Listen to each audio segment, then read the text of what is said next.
Now at 5:30, a new twist in the case of a former state representative who pleaded guilty to tax fraud charges why he did not learn his fate as previously scheduled today. Plus, an emotional day in Boston as the city's fire commissioner describes the tragic events during a fatal fire 2 years ago.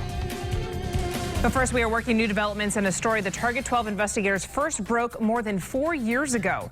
A former Rhode Island state representative and Providence city councilor who pleaded guilty in a tax fraud scheme was scheduled to be sentenced today, but instead a judge put Leon Tejada's case on hold after new information emerged that could jeopardize his plea agreement. Eyewitness News reporter Rosie Woods was in federal court for today's surprising developments. We've learned there's new potential evidence against this former lawmaker, which has delayed his sentencing.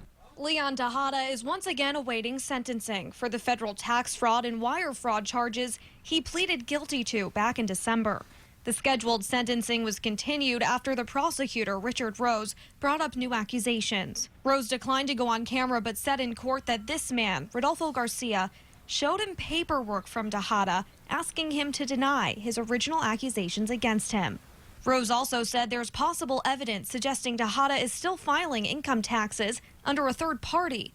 But these new accusations are not deterring Tejada's supporters. There were over 100 family and friends of the former lawmaker in the courtroom. Norberto Polanco tells me they came out to support the man who they say is good to their community. Tejada's lawyer also refused to make a comment. Do you guys have a comment at all? Sentencing is scheduled to resume on April 4th. Judge Smith says that if these new accusations lead to obstruction charges, Tejada's current plea agreement would be null and void. In the control room, Rosie Woods, Eyewitness News.